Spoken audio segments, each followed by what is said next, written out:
After I uploaded my Destiny Cookbook critique video, I noticed how so many people mentioned the character Cayde-6 in the comments.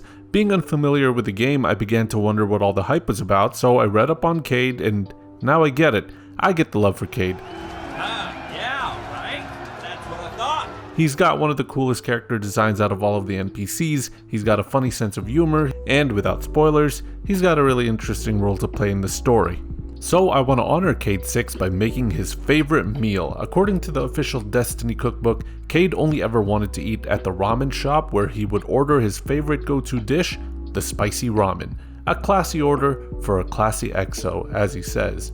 Oh, and we're gonna add an order of meaty, crispy dumpling gyoza to go along with it. So let's cook up a meal that would make Cayde-6 proud. Do it for the tower and the ramen shop.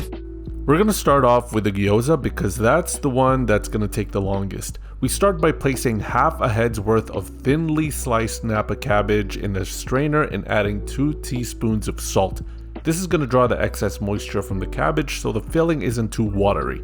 Let this sit for 15 minutes, then squeeze the remaining water out to make sure it's as drained as possible. Now to make the filling, we'll need a pound of ground pork. Add in the drained cabbage, then add in 5 cloves of minced garlic, a 1/4 cup of minced water chestnuts, I used canned ones, 1 tablespoon of minced ginger, 3 scallions that are diced up, and 5 minced shiitake mushrooms. Mix it all together and then add in 2 teaspoons of sesame oil, 2 teaspoons of soy sauce, a teaspoon of sake, half a tablespoon of gochujang, a teaspoon of salt, a teaspoon of sugar, and 2 teaspoons of Togarashi powder. The cookbook has its own recipe for Shichimi Togarashi, however, I already had some Togarashi in my cupboard, so I figured why do all that work when I can just use some of this? When you've added everything together, mix it again and make sure everything is thoroughly combined. Now it's assembly time. You'll need your meat mixture nearby along with a small bowl of water and a package of round Gyoza Wrappers. What we're going to do is take about 1 to 2 teaspoons of the meat mixture and place it in the middle of the wrap. Then wet your fingers and wet the edges of the wrapper. Then kind of fold it in half, and the cookbook says to pinch the center together and then begin pleating one side of the wrapper and then the other. My first attempt is kind of a disaster, but after a few tries I got the hang of it, and I developed my own pleating method, starting from left to the right. The later dumplings definitely look much better. Might be a good idea to put on some music, cause it's gonna take a while to fill all of these up. Getting another set of hands would also help a lot. This is a lot of dumplings, so I'm gonna be freezing my batch. To do so, line a baking sheet with parchment paper and place the dumplings on it and cover with plastic wrap. Freeze for 30 minutes, then place it all in a sealable bag. You can keep these in the freezer for up to 2 months, and you can cook them directly from frozen without thawing. When you're ready to cook, heat up some oil in a frying pan over medium-high heat.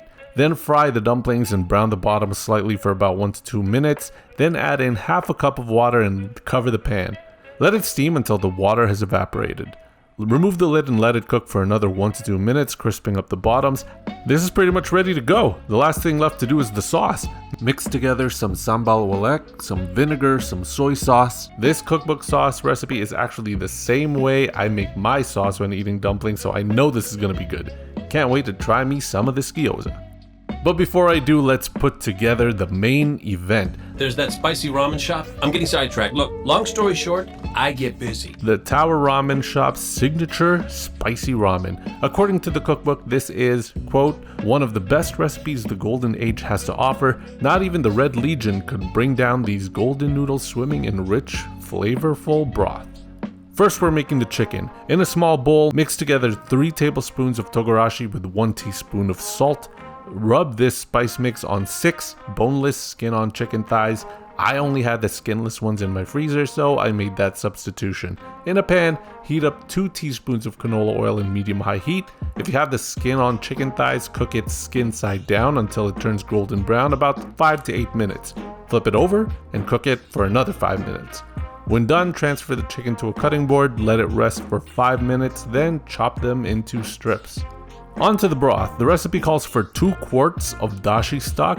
The cookbook also has a recipe to make your own Dashi Stock at home by soaking kombu in water for 4 hours and adding in bonito flakes, but I don't have the patience to wait for 4 hours, so I decided to use some instant Dashi Stock that I found from the grocery store.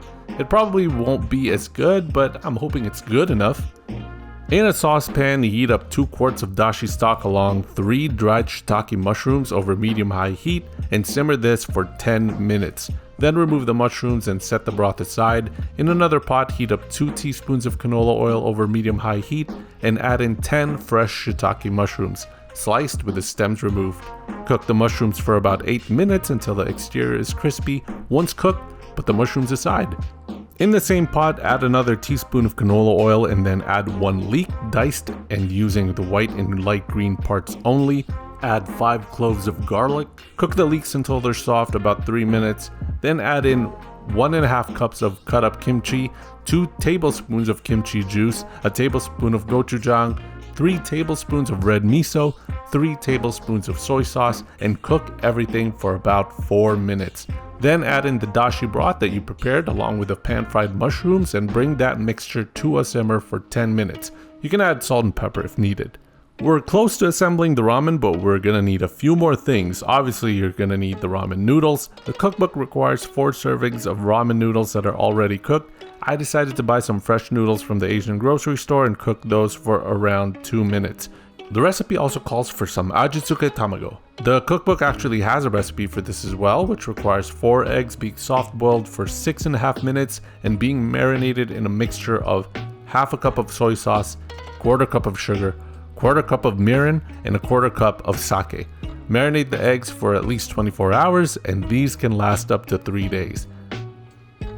Now that we have all of our ramen elements, let's put everything together. Start off with a serving of ramen noodles, then add the broth with the veggies, then top it up with a portion of the spiced chicken, add some cooked crumbled bacon, add the ajitsuke tamago, and add some green onions for garnish. There are also some other optional ingredients you can add, such as seaweed, bean sprouts, and hot sauce, but I decided to forgo that. And here it is, the Tower Ramen Shop's signature spicy ramen.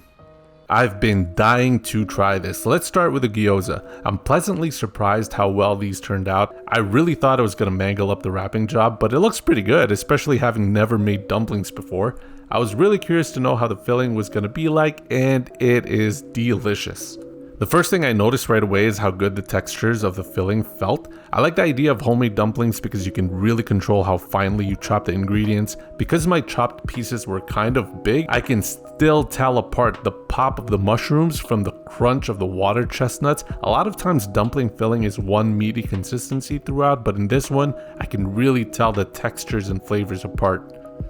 The skin is wonderfully crispy and the sauce is boss. You can put that on anything and it would taste good. I love knowing the fact that I have some more gyoza in the freezer and I can just fry them from frozen anytime for some gyoza goodness.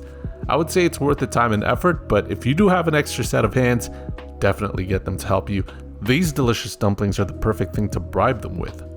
Now let's try Cayde-6's favorite food, the spicy ramen. That rich red broth looks so inviting and the aroma is intoxicating. Let's slurp this bad boy up. Oh yeah, this ramen is legit. It's definitely spicy, which I love, and the broth tastes so rich. I love the Korean kick with the kimchi and the gochujang. I think it's the perfect kind of spicy complement to the ramen. And normally I don't see bacon in ramen, but it gives the dish such a nice subtle crunch and umaminess that I didn't expect to be so good. The spiced chicken is banging. From now on, I'm gonna make Togarashi coated chicken on the regular because this is delicious. If you don't like spice, then the buildup of heat from both the broth and the chicken might be a bit too much, but for a spicy addict like me, I'm in heaven. Now the ajitsuke tamago, this thing is a winner. I was debating on whether to even make this or just use a regular soft boiled egg, but I'm glad I made it because it's way better than a regular egg. The saltiness and tanginess it absorbed from the marinade created a flavor bomb that's like a perfect side quest to the spicy main story. Guys, I can't give this ramen a good enough grade. If I got this at a restaurant, I wouldn't even question it. All of the individual components, the broth, the chicken, the egg, are all A+s on their own, and together they combine for one of the best recipes I've ever made from a cookbook. This gyoza and ramen combo is definitely one of the most satisfying meals I've had, and Cayde, you've got great taste, homie. Respect. So, am I right? Am I right or am I right? I'm right.